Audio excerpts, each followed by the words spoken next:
I'm fired up and I'm ready to go. I'm fired up and I'm ready to go. I'm fired up and I'm ready to go. This is the Billionaire Brown experience. Let's go. After each chapter, so some of the chapters, it goes on to say this is the declaration of pi dependence. So basically, the declaration of pi dependence is a summary of what went on during that moment and how you cannot, or what signs you need to watch out for, especially for like my teen pregnancy. I'll go in to say, you know what, you are worth the wait. You know, you don't have to give a man what's between your legs at the first I love you that you hear, or you're so beautiful. You need to have more confidence in yourself, or you need to have this, or watch out for these signs and, you know, these things like that. So pretty much after almost all of the chapters, it'll give a lesson learned of what I learned during that particular slice. You know what I mean? So people can really get out of it that, listen, everything that you go through in life, don't think that God hates you. Don't think that, oh man, you know, I must be the worst person in the world.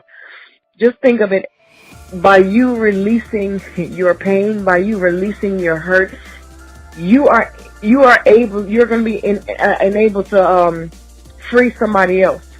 And so a lot of people have even contacted me and said, man, how in the world were you able to be so open about your mother, so open about your marriages, you know, so open about X, Y, and Z? And I said, you know what, I had to.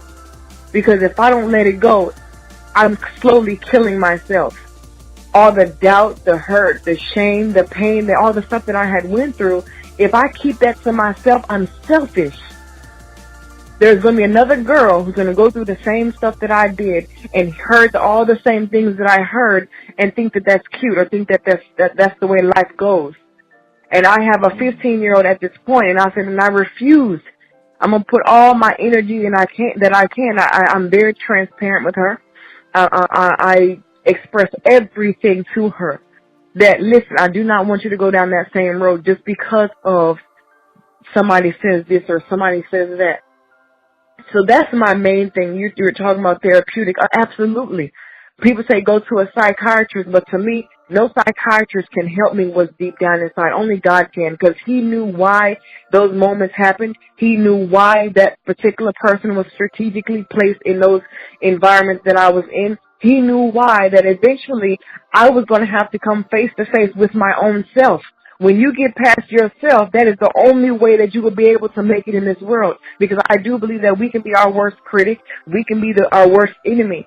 And the minute I said, Shayla, just shut your mouth and just let God have the glory. And everything that you do, everything that you went through, allow Him to work through you. And just know that somebody else is going to have to go through these things, and they are going to be so lost they wouldn't even know where to even begin. I may be the only God that somebody might know. That's true. Have you ever received any backlash or any, did you lose any friends or any family members based on the truth that you came out with? Honestly, I don't care. But truth be told, no. I honestly, if I did, no one has said anything to me. And if I did, maybe if they unfriended me on Facebook or they stopped talking to me for whatever, that's their issue that they have to deal with. Because I say, you know what, speak your truth. Speak how it hurt you. Speak how it affected you, because nobody can live in your pain. Nobody can tell your story better than you. So they don't know what I went through. So if you feel offended by the way that I'm speaking what happened to me, then maybe you had something to do with it. Maybe you knew about something that I didn't. All of these old cases, let's start with like a Bill Cosby. These women coming out 20, 30 years later. Let's talk about, how do you feel about like this whole situation was going on in Hollywood right now, from the Louis C.K.'s or the Harvey Weinstein? What's your thoughts on all of that's going on?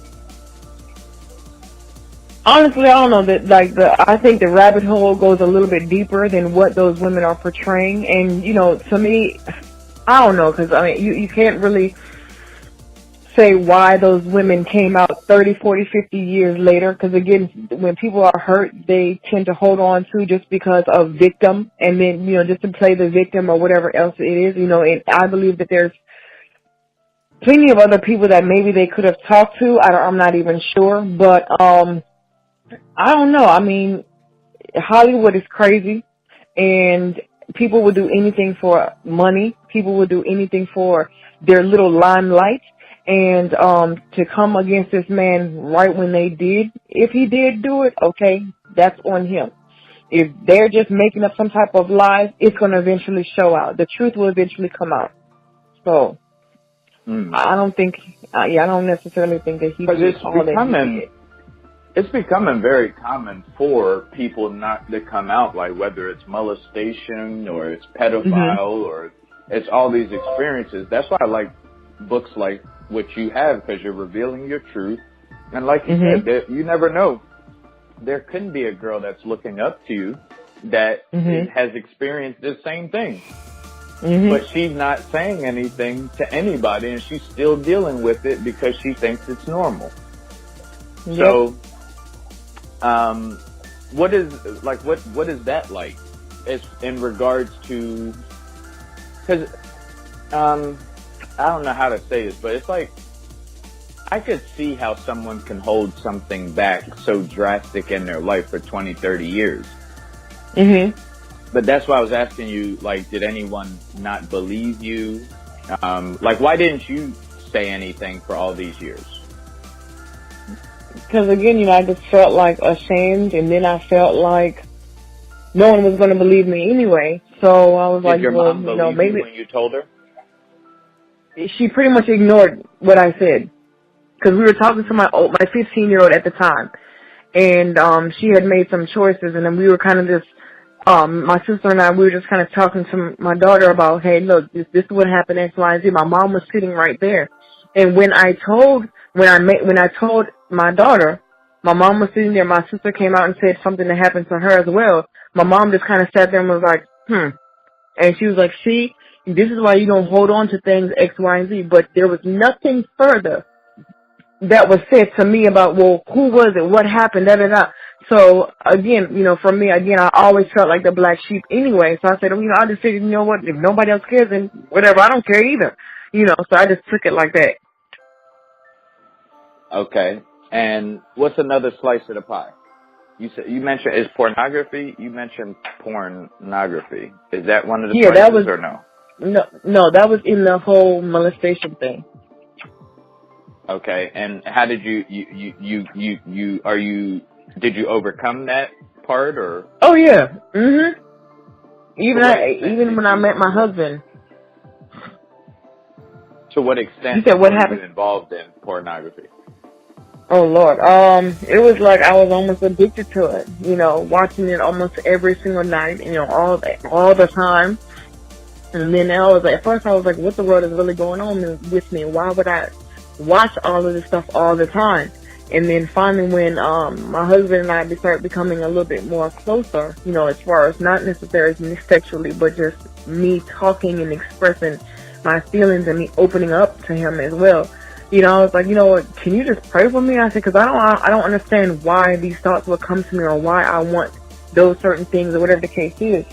So, honestly, I just believe that, once you're ready to give something up, that you can definitely stop doing it. Once you pray, like, listen, ask God to take it away from you or whatever the case is, then I really think that you can get over it once you take the real issue. And how did you meet your husband? I was going through a divorce. Going through... My bad. But going through a divorce, and then I met my husband at work, and at this time, of course, I already had two daughters, and I was not looking for a boyfriend, I wasn't looking for anybody, but me and him started talking about, just relationships and life and just different things that people go through, and me and him decided to hang out one day, and I had my youngest baby, and from that point, he was like, where's her dad at? And I was like, well, right now I'm getting a divorce from him, so, he's not in the picture. so he was like, well, how can anybody, leave this baby girl like this? She needs a dad in her life. And at that time, I'm only 22, 23, something like that. I was like, man, I'm not looking for no other guy. I'm not throwing the daddy role on you because that's not your place. I'm not looking for no man, none of that, because I can handle my own pretty much. That was my attitude. But he just would not leave. He was like, no, I want to be here for this girl, and then he finally met my oldest one, but he would not leave. You know what I mean? So at that point I said, well, shoot, I ain't never met no guy like this. The one that's going to come into my children's life. I already have 2 children already. So, and we're young. What kind of guy want to stay around for this? So that was basically. So he's seen a lot. It sounds like. Seems like he's not only just seen a lot, but he's been through a lot with you. Like, how much of a support system has he been through this whole process?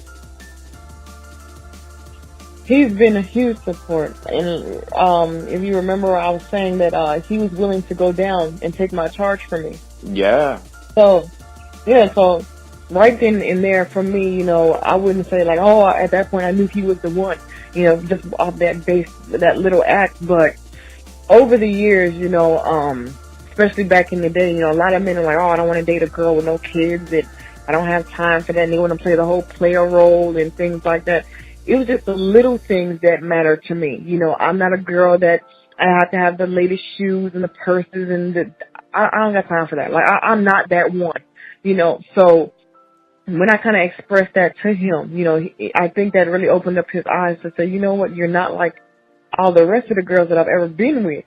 So I think that really gravitated him towards me, so he up here trying to poke his head through the door now. But, above everybody that I've ever talked to. So, that was a huge thing for me, actually.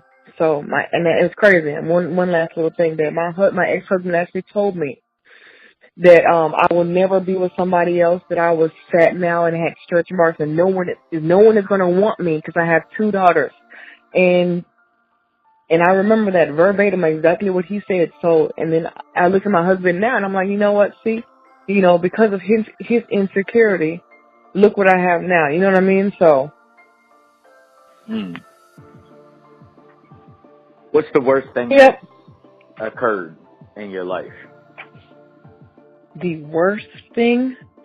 Worst thing. The thing that you struggled the hardest to get over.